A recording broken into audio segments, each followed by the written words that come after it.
temos cotidianamente, né, aqui na Sotupã, durante 3 momentos, né, a participação da Atmosfera Meteorologia, através do Ricardo Henke, nos trazendo a previsão do tempo.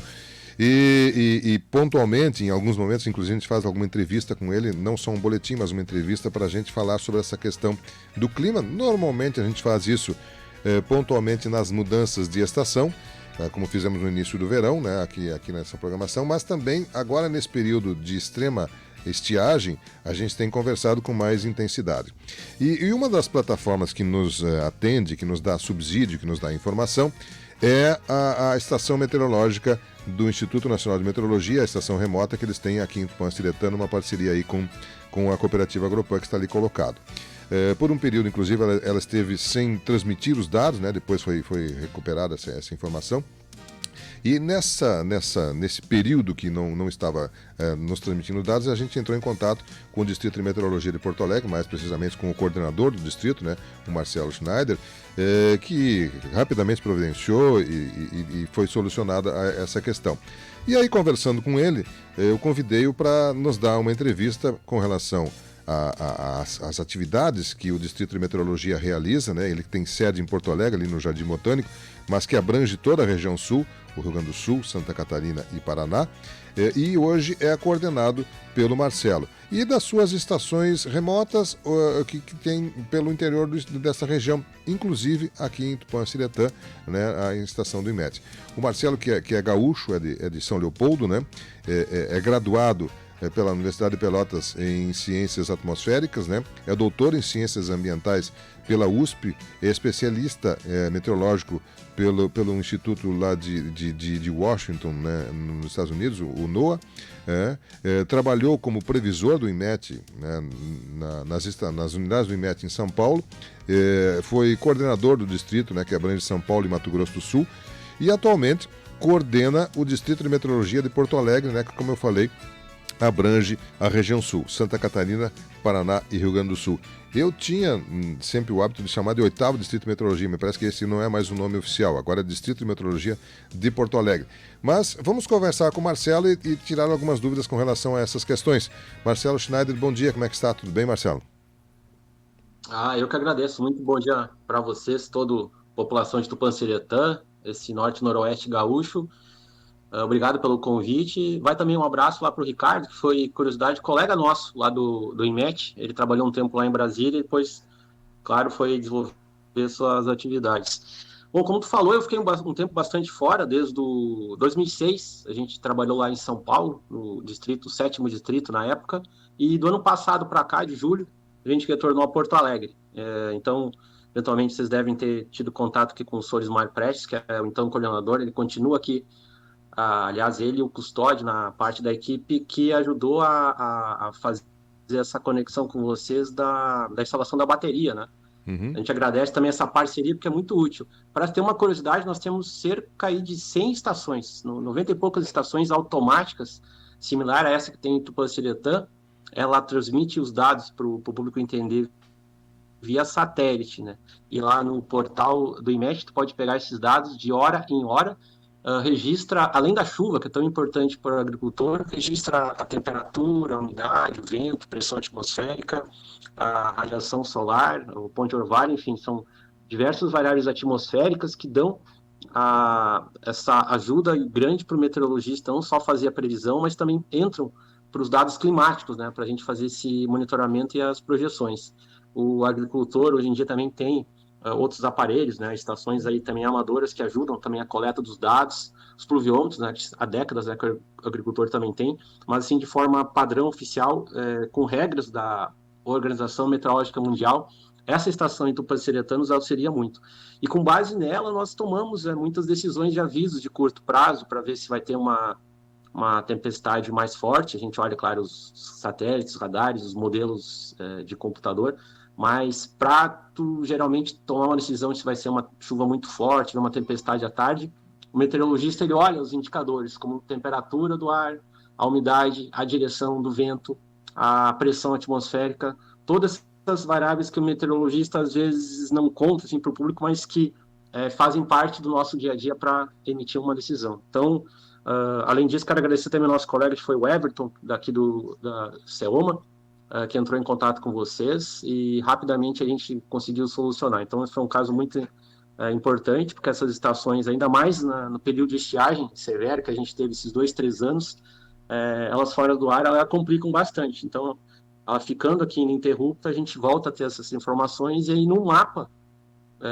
quando vocês puderem acessar lá, vocês têm um panorama geral das estações, não só do sul do Brasil, mas em particular aqui do Rio Grande do Sul. Então, enfim, a estação meteorológica que funciona aí, além dessa informação de hora em hora, é muito importante para nós no dia a dia da previsão. Marcelo, as pessoas cada vez mais estão recebendo informações de meteorologia, né? No caso de vocês, a própria Secretaria da Agricultura do Estado também está implantando uma rede de informação e de coleta de dados. O Ricardo Renck, como você falou, diariamente nos dá essas informações também. Cada vez mais, me parece, vocês estão tendo mais segurança nessa informação, com um aumento das informações que vocês recebem. Na sua avaliação, nós estamos numa condição boa? Precisamos melhorar muito ainda? Como é que você avalia a condição da previsão meteorológica brasileira, especialmente a que você coordena aqui no Distrito de Porto Alegre? A principal missão do IMET, o objetivo do IMET, a responsabilidade, está nesses dois fatores. Um da observação, que através dessas estações. Hoje, eu digo já há cerca de 2 décadas, a gente chama de estações automáticas, que elas não necessitam a intervenção humana, o aparelho está lá, só que a gente precisa, como comentei no início, dessa manutenção, desse cuidado, sempre desse olho para ver se os instrumentos estão funcionando. Então, eles funcionando bem, eletronicamente, eles fornecem esses dados e vão dando essas observações sem a necessidade do observador, que ainda tem diversas estações convencionais. São as estações, algumas já várias décadas, até centenárias, que tem 3 observações por dia e não só no Rio Grande do Sul, mas em parte do Brasil ainda funciona. Nessa situação, a gente está relativamente bem, porque para efeitos de previsão, cada estação, se ela tiver pelo menos a 50 quilômetros de distância uma da outra, ela já preenche um requisito básico, que é a previsão do dia a dia, ou previsão de vários dias, que a gente chama de sinótica. Para fazer uma previsão mais detalhada, tipo de tempestade quando tem uma região de encosta, uma região de serra, ou esse caso que também é lá de São Paulo, às vezes a gente tem que ter estações situadas de 10 em 10 quilômetros, 5 em 5 quilômetros. Então, nesse caso, não só o IMET, também tem outros órgãos que preenchem esses requisitos, alguns como lá o CEMADEM, lá no Rio de Janeiro, o Alerta Rio, como tu mencionou aqui na agricultura, a Secretaria da Agricultura, lá com o Flávio, ele tem outros tipos de estações que são mais apropriados ou, na verdade, deixados para a agricultura. Então, assim, observação a gente está bem. O que realmente faz mais falta ao meteorologista hoje em dia é o radar meteorológico. A gente tem alguns radares em funcionamento através da rede da aeronáutica, que os meteorologistas têm acesso. No Rio Grande do Sul, Santa Catarina, principalmente, tem alguns radares através do governo. Há outros lá em São Paulo, ou do Paraná também, do CIMEPAR, mas em termos de radar, essa é uma melhoria que a gente poderia ter. No restante das situações, hoje, no mundo globalizado, não só de hoje, mas aí de décadas, a principal ferramenta para o meteorologista fazer uma previsão são os modelos numéricos de previsão do tempo. São esses computadores que resolvem aquelas equações que o meteorologista aprende lá na faculdade. Então, a gente tem um panorama desses dados através de mapas, são diversas informações, e aí o meteorologista, com a sua experiência, toma essa decisão. Então, isso a gente tem, aliás, 2 faculdades muito boas aqui no Rio Grande do Sul, de meteorologia. Quem quiser fazer um dia, trabalhar com meteorologia, trabalhar com previsão, vale a dica, é um curso muito puxado, um curso difícil, mas até o final dele tu tem uma interdisciplinaridade, tu consegue trabalhar em diversas áreas, na física, matemática, no cálculo, na geografia. Santa Maria e Pelotas são os 2 cursos no momento que atendem aqui a nossa cidade da formação de meteorologia. Então, respondendo assim, em geral, a parte de observação ela está bastante razoável, tem outras, o próprio governo também preenchendo esses requisitos. Agora, essa parte de radar, eu diria que essa deveria melhorar um pouco. Então, em linhas gerais, vocês devem perceber que as próprias previsões do tempo dos meteorologistas que têm mais experiência hoje, eles já divulgam bastante a previsão. O próprio agricultor é uma demanda que vem aumentando e muito, e vai aumentar ainda cada vez mais, porque a gente ainda deve ou pode melhorar em 2 áreas principais. Uma que é a previsão de curto prazo, aquela de algumas horas, quando tu vai falar para o agricultor, daqui a 2, 3 horas vai ter uma chuvarada de 50, 70, 80 milímetros, vai dar um vendaval, cuidado com a silagem, cuidado com a fazenda, dá uma cuidada na tua propriedade. E a outra, essa de clima, que talvez seja ainda mais difícil, que é uma previsão além de 2, 3 meses. Tá? A gente ouve falar muito desses fenômenos que o grande público tem acesso, como do Laninha, que a gente está se despedindo dele, a gente pode até falar alguma coisa depois, ou do El Niño, que são os dois principais fenômenos, mas por detrás disso há vários outros fenômenos que, quando o meteorologista vai falar de previsão climática, ele leva em conta. Então, aí a gente já entra num outro panorama, que é uma previsão mais de médio e longo prazo. Só para completar, a metodologia tradicional, essa de previsão de uma semana, a gente consegue com uma boa margem de acerto, que hoje já beira os 80%, 85%, 90% para 5, 7 dias, resolver a situação. Pelo menos dá um panorama geral. Se não consegue ainda detalhar que daqui a 4, 5 dias vai ter uma chuva de 80 milímetros numa propriedade, a gente consegue pelo menos dar um panorama geral de tendência de umidade, de temperatura, de radiação solar e assim por diante. Então, são essas 3 situações, a de curtíssimo prazo, que a gente chama de monitoramento ou de nowcasting, que exige monitoramento de radar, que é uma previsão de curto prazo. Essa do dia a dia, quando tu vem assim, um agricultor quer saber se vai colocar a máquina no campo na semana, ele acessa as previsões. E uma um pouco mais complicada, que já aí passa de 2, 3 semanas, que vai para a previsão climática, ela tem que ver outros indicadores, que é uma previsão se costuma dar mais em média para o usuário. Perfeito. Esse tema que você trouxe é também um dos temas que a gente gostaria de ouvi-lo. Nós estamos vivenciando uma seca muito intensa aqui na nossa região e me parece que em todo o Rio Grande do Sul. Inclusive você, como atua em Santa Catarina e Paraná, também pode nos falar um pouquinho como é que está lá essa questão, mas a informação que se tem é que Santa Catarina é o inverso, tem muita chuva, né? Mas nós estamos tendo esse fenômeno pelo segundo verão, né? E uma seca muito intensa.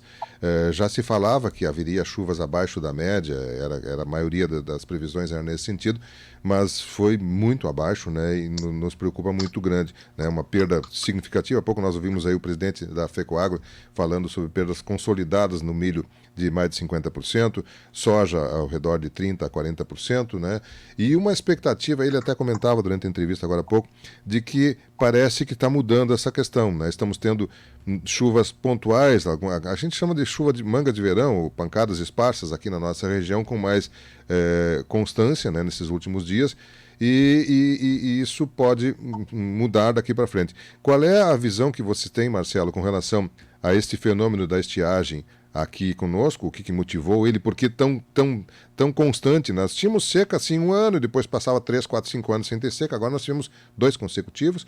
E quando é que vocês imaginam, quando é que você percebe pelos dados que você tem alguma mudança nesse cenário? A tua análise é muito boa, tu fez esse comparativo com o Rio Grande do Sul e com os demais estados aqui. Para te ter uma ideia, Santa Catarina, desse centro, norte, leste, principalmente, Paraná quase com todo, tem em algumas áreas excesso de chuva, não só de agora, mas desde lá de novembro, dezembro. Para contextualizar, a gente está no 3º verão seguido, que é uma coisa rara, só lá nos anos 2000, anos 70 e alguma coisa lá nos 50. Então é uma coisa que acontece não de cada 5, 10, como tu mencionou, mas a cada 20, 30 anos, caso aconteça. Esse ano, em particular, a gente ainda está pesquisando, mas está acontecendo uma coisa que é um pouco anômala. A chuva aqui no Rio Grande do Sul, quando vem boa, ela depende de 2 fatores principais. A umidade que vem lá da Amazônia, mas principalmente dessa região do norte da Argentina, Paraguai, e entra aí pelo noroeste do Rio Grande do Sul. Então vem essa umidade da região do Chaco e da região pantaneira do Paraguai, vem carregada de umidade. Isso costuma acontecer ali naquela segunda quinzena de dezembro. A chuva falhar entre setembro, principalmente outubro e novembro, é normal. Tá? Tirando situações que tem o evento El Niño, que costuma chover bastante, a gente tem no Rio Grande do Sul tem aquela expressão a enchente de São Miguel, que costuma lá agosto, setembro, mas em situações normais é perfeitamente comum ali falhar a chuva outubro, novembro, dezembro. Só que esse ano a chuva de janeiro também não aconteceu. Essa foi a grande diferença. Essa chuva que veio até por vezes forte de Santa Catarina e Paraná, ela não chegou com força no Rio Grande do Sul. Teve algumas, como tu menciona bem, a expressão as mangas d'água, mas ela não pegou de forma generalizada. E esse foi o grande problema desse ano, em particular, 2023. porque algumas regiões já vinham ressentindo da falta de chuva e também, principalmente, a temperatura muito elevada, que foram 2 verões consecutivos, não só com falta de chuva, mas com bloqueio de ar quente, calor excessivo. Então, isso o agricultor sabe muito bem. Quando vem o calor de 38, 39, 40 graus por várias semanas, o solo e os reservatórios de água diminuem rapidamente e o milho, que é a nossa safra mais castigada, logo se ressente. E o outro fator que eu mencionei, então, esse da umidade do noroeste, é o do sul do continente, lá da Antártica, tão importante. Então, foram praticamente 3 meses, tirando essa onda de frio, ou as temperaturas mais baixas da semana passada, que o Rio Grande do Sul não tinha uma frente fria mais organizada. Então, isso fez com que essa massa de ar quente seca se prolongasse, como uma espécie de tampão que ficou aqui não só no Rio Grande do Sul, mas a Argentina também se ressentiu por quebras na safra extraordinárias, esses 2, 3 anos, principalmente nesse último. A região do Pampa Úmido, que é uma das regiões mais produtoras do mundo, teve outro evento significativo que é raríssimo, dos incêndios lá no Chile. Então, foi um evento de magnitude não só localizado aqui no Rio Grande do Sul. Mudou, e a boa notícia, em parte, aos poucos essas frentes frias já vêm um pouco mais do sul. Nesses próximos dias a gente tem uma boa notícia, mas não vai resolver a situação da estiagem, mas tem inclusive para hoje, quinta diria até domingo, pancadas de chuva, que algumas regiões podem e devem ser até forte. Hoje mesmo tem alguma chance de algum granizo isolado. A gente olha a imagem do radar, no momento tem aqui na fronteira, na região de São Borja, ao noroeste de São Luís Gonzaga, algumas chuvas. Então dá para apostar que esses dias alguma chuva um pouquinho mais significativa vem. Ela ainda não é generalizada porque esse mesmo sistema, a partir de sábado principalmente, ele já se desloca um pouco mais ao norte. A gente vai começar a ouvir falar de novo das chuvas lá de Paraná, São Paulo principalmente pode ser afetado de novo, e ali a região do Rio de Janeiro. Então, eu espero que esses 3, 4 dias, pelo menos até o domingo, ter algumas chuvas um pouco mais boas, principalmente nessa metade norte. Quanto mais ao norte de Tupã, Juí, Erechim, pegando sul de Santa Catarina, chuvas um pouquinho mais volumosas. Aí depois disso, o agricultor vai ter que esperar um pouco, vocês vão ver a previsão, para quem lida no dia a dia é até um pouco difícil, porque às vezes aponta alguma chuva, depois ela tira, mas eu acredito que na virada ali da primeira semana de março, a expectativa de que provavelmente uma outra frente fria mais significativa e a gente volta a ter um quadro mais conhecido nosso dos gaúchos, aquela frente fria mais forte mensal, uma chuva que vem um volume lá de 50, 70 milímetros na sua passagem. Então, é isso que deve acontecer. Falando de mais adiante, abril é um mês de precaução, tá? Então, a gente deve até torcer para que esse final de fevereiro, principalmente março, tenha uma chuva em alguns lugares um pouco melhor. Abril deve voltar a ter um probleminha de chuva, principalmente nessa metade mais norte, eu diria Santa Catarina e Paraná. Os mapas do IMET mostram, inclusive, que abril seria um pouco mais quente e seco, então seria um mês com pouca chuva. E aí, respondendo a pergunta, acredito que já tenha uma transição para o evento El Niño tão esperado pelos gaúchos. Então, provavelmente de maio, junho em diante, esse final do outono para o inverno, aí sim a situação mude, não digo drasticamente, mas aí a gente tem uma tendência da passagem de frentes frias provocarem mais chuva. Então, eu diria até maio, até abril, a coisa gradual, postando nessa chuva agora desses dias, aí depois tem essa chuva, mesmo que localizada em março, alguns volumes um pouquinho menores pontuais. Abril tem esse pé no freio de novo, que pode ter algum probleminha de chuva. Aí maio em diante, principalmente de junho e inverno, provavelmente bem mais úmido com a influência voltando do El Niño. Então foi uma situação bem anômala, não é todo dia que isso acontece, a gente tem que estar pesquisando, não se dá para culpar também os eventos ainda climáticos, de mudança climática, do efeito estufa, mas uma coisa que a gente tem observado que os oceanos, lá no Atlântico Norte, tem uma área que é muito importante também, que impacta a chuva aqui no Rio Grande do Sul. É um indicador de temperatura daquele oceano, estava com temperatura muito elevada lá no final do ano, até janeiro, e isso fez com que as chuvas ficassem um pouco também mais ao norte do Rio Grande do Sul. E esse fator que eu mencionei lá da Antártica, o bloqueio das frentes frias, fez com que a gente perdurasse praticamente 2, 3 meses consecutivos, um verão quente, seco, que fez com que as temperaturas altas, elevadas e a baixa umidade produzisse essa seca de proporções aí muito grandes. Há poucos dias chegou um questionamento para mim sobre essa questão que você falou aí do efeito estufa e também as pessoas comentando de que houve muita alteração na topografia, muitos banhados que foram secados, né, muitas matas que foram derrubadas para colocar lavoura, mas isso já vem acontecendo há bastante tempo. Esse fenômeno é possível dizer se há uma ligação ou não da ação humana nesse fenômeno, ou é mais uma influência mais global, digamos assim, no nosso microclima aqui?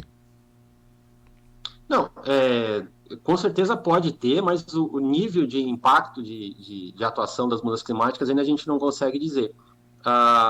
Quando a temperatura do oceano, ou da própria atmosfera, que em média a gente está tendo temperaturas mais elevadas.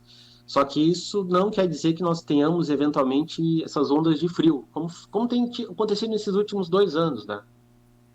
Geadas fora de época, ou temperaturas... no ano passado mesmo, a gente começou com o inverno mais cedo, e no auge do inverno, em mês de julho, foi bastante quente. Isso, em parte, às vezes, pode ser explicado pela mudança climática, mas também faz parte da variabilidade natural do clima. Vários agricultores que estão nos assistindo vão lembrar de secas que tiveram aqui nos anos 50, 60 principalmente, só que a grande diferença é que naquela época essas secas vinham acompanhadas de temperaturas do oceano mais baixas, seja lá do Oceano Pacífico, mas principalmente aqui do Oceano Atlântico. Quando a temperatura do oceano é mais baixa, normalmente a seca ela pode ser prolongada, mas ela não é tão intensa, tão impactante como a gente teve agora. Porque quanto maior a temperatura do oceano, em algum momento ele vai disponibilizar mais umidade, mas em média as temperaturas ficam mais elevadas. E uma coisa que a atmosfera compensa, como faltou chuva aqui no Rio Grande do Sul, algumas áreas tiveram chuva em excesso. Então a gente viu nesses últimos dias e viu, eu tenho visto particularmente nesses últimos 2 anos. Você mencionou lá em São Paulo, quando a gente viveu e trabalhou lá, teve várias secas esses últimos anos bem intensas. As duas últimas de maiores proporções foi aquela de nível nacional, que foi na viragem de 2000 para 2001, gerou aquela crise energética. O governo teve que trabalhar bastante para fazer a conexão dos linhões de transmissão. Lá na região sudeste tem várias bacias hidrográficas que são importantes, em São Paulo particularmente, que vem muito na mídia, aquela região lá do Cantareira, que abastece cerca de metade da população paulista. Isso o governo de lá já melhorou bastante, e cerca aí de 20-30% da população já foi assistida. Então aquela região em 2000, 2001 já sofreu bastante, e também em 2014, 2015 teve essa seca no Rio Grande do Sul, mas também pegou de modo mais intenso lá aquela região central. Desses últimos 2-3 anos houve essa mudança de padrão. Voltou a chover nessa área mais centro-sudeste do Brasil, e aí quem é afetado aqui é o Rio Grande do Sul. Geralmente, em meteorologia, tem uma gangorra no clima. Quando chove na região sudeste, seca na região sul, Uruguai e parte da Argentina. Quando chove mais aqui no sul, seca lá na região sudeste. Então, isso aconteceu agora nesses últimos 2-3 anos. Perfeito. Me falha agora a fonte, mas eu lembro que uma vez eu li de que é uma coisa bem simples assim. A quantidade de água no mundo é uma só. Quer dizer, se ela está em excesso num ponto, ela vai faltar no outro, né? Essa questão que você falou dessa gangorra, desse equilíbrio aí. Eu só não lembro aonde foi que eu li esse tema. Mas, Marcelo, eu quero agradecer a sua gentileza. Eu sei que você estava numa reunião, saiu da reunião, tem muitas atividades. Vocês têm uma atividade muito intensa aí, coordenando não só a meteorologia aqui no Rio Grande do Sul, mas no Rio Grande do Sul, Santa Catarina e Paraná. São estados extremamente importantes no clima. Para todos são, mas nós temos uma produção dependente do clima no agronegócio muito forte, né? E é claro que a gente sabe das suas atividades aí. Eu quero agradecer em nome da nossa audiência esse tempo que você permaneceu aqui junto a nós, salientar da atenção que você deu à estação aqui no Tupã-Seretã. Quando em contato com você estava muito preocupado e agilizando o mais rápido possível para poder voltar a ter essa fonte de informação que nós utilizamos e que vocês utilizam, enfim. Quer dizer, com isso nós queremos transmitir para a nossa audiência o intenso trabalho que vocês têm, a preocupação que vocês têm, né, e a responsabilidade que vocês têm em fazer esse trabalho como um todo. Mas há um hábito aqui do nosso programa, Marcelo, de quando concluir a entrevista, deixar o microfone à disposição do convidado. Se algo mais ele gostaria de salientar, algum aspecto que você colocou e gostaria de reforçar, um outro tema que você gostaria de trazer, por favor, fique à vontade. Ou as suas despedidas, eu espero que sejam momentâneas, quem sabe em outras oportunidades poderemos lhe ter aqui junto à programação da Tupã. Mas nesse momento, por favor, nosso microfone à sua disposição. Eu que agradeço as tuas palavras, os comentários aí, o IMET como um todo aqui, através da coordenação do 8º distrito, que usei formalmente, o nome mudou, mas quem sabe ele volta.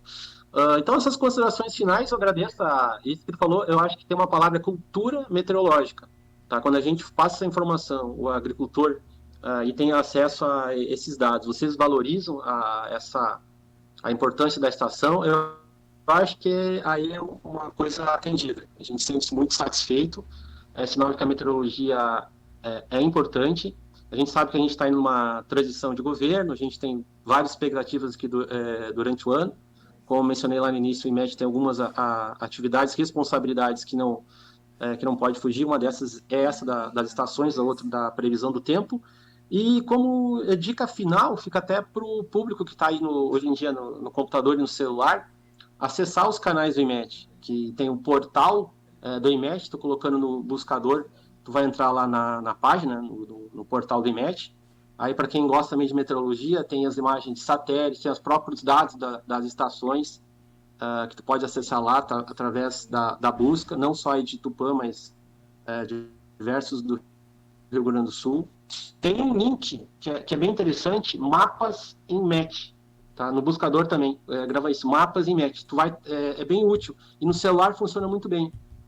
Tu consegue filtrar, por exemplo, não só do IMET, mas de outros parceiros, outras instituições, os dados das estações. Então, isso vale também para jornalistas que gostam das informações, mas sobretudo o público aqui de agricultura. Ele consegue ter acesso aos dados. Outro produto, um produto que a gente, quando eu falei que eu estava em reunião, a gente estava num briefing meteorológico. Os meteorologistas do IMET se reúnem para avaliar as condições meteorológicas e para emitir os avisos meteorológicos. Então, no próprio portal do IMET, lá tem a parte dos avisos meteorológicos. Então, o agricultor pode ver lá o cidadão comum do dia a dia para ver se a sua região vai ser atingida, por exemplo, por chuva intensa, granizo, geada, umidade baixa. Se vocês tiveram muito aí nesses últimos meses, né? Queda de temperatura, onda de calor, que também a gente emitiu, dá uma segurança também para o agricultor. Enfim, através desse portal. Quem está mais ambientado na internet tem o Twitter, também tem o IMET posta as informações, e o próprio YouTube com a previsão diária. Tem os colegas lá de Brasília que emitem a previsão do tempo. Então, tu vê que tem vários canais até para vocês, de forma bem útil, podem ficar antenados, ligados aí na previsão. Então, eu te agradeço mais uma vez, um grande abraço para todos os agricultores.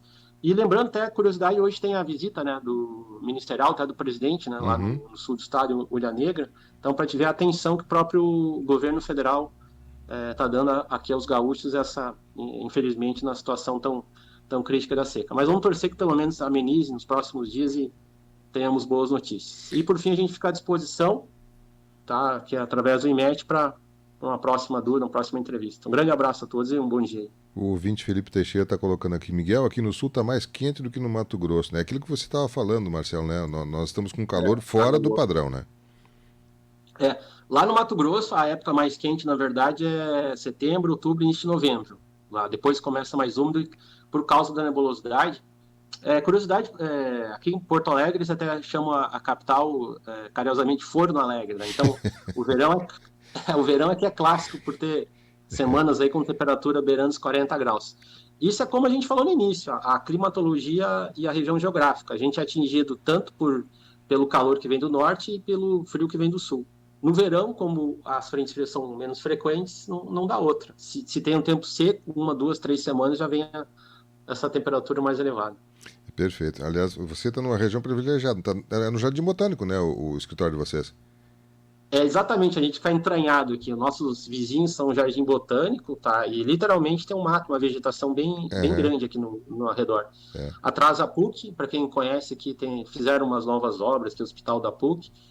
Atravessando a Avenida Ipiranga, o Museu da PUC, tá uma dica para quem vem a Porto Alegre, no roteiro. Além de conhecer o Distrito de Meteorologia, conheça aqui o Museu da PUC e o Jardim Botânico. Sim. E ao lado, uma coisa bem dos gaúchos aqui, ainda resiste ao tempo o Clube Farrapos, que eu não frequentava muito, mas também bem conhecido em Porto Alegre. Então a gente está aqui à beira do Jardim Botânico, no bairro Jardim Botânico, Zona Leste. Tem uma estação convencional e também tem uma estação meteorológica automática. Então, Esses dados que vocês veem lá também aí de Tupã, a gente tem aqui em Porto Alegre e são de extrema importância para nós fazer as avaliações climáticas, né? Para fechar, uma curiosidade, a gente teve a temperatura mais baixa, viu, semana passada aqui no feriado de Carnaval, no domingo, fez 12 graus aqui em Porto Alegre, 12 ou 12,3. De todo esse registro de fevereiro, foi a mais baixa que a gente teve. Então, não só calor a gente teve aqui no verão, teve uma temperatura extrema de frio. Sem dúvida. Aliás, eu sou vizinho aí, meu apartamento é na Buenos Aires, aí no Jardim Botânico também, na Buenos Aires, aí próximo ao Jardim Botânico. Eu já tive a oportunidade de visitar o jardim, é muito bonito, o Jardim Botânico é lindo e com certeza muito bem recomendado pelo Marcelo, aí uma visita muito bonita também na capital do estado. Mas Marcelo, obrigado pela sua atenção conosco, um forte abraço e até uma próxima oportunidade. Agradeço. Bom dia a todos, um grande abraço. 10 com 10, coordenador do Distrito de Meteorologia de Porto Alegre, Marcelo Schneider, conversando conosco nesta manhã, nos trazendo várias informações relevantes com relação à atualidade do clima, né? Algumas expectativas aí com relação a curto e médio prazo para nós aqui e também um pouco daquilo que a meteorologia está fazendo e consegue fazer nessa estrutura toda que tem o INMET, como ele falou, também tem parceiros aí, tem a Secretaria da Agricultura do Estado, tem outros parceiros, e você tem isso também acessando o portal do INMET, que é público e você pode também acessar. Bom, são 10 com 11, estouramos o nosso horário aqui no fim, a entrevista era para ser mais curta, mas o tema é muito relevante, extremamente importante para nós e com certeza o Marcelo nos trouxe informações bem relevantes para você também. Bom, são 10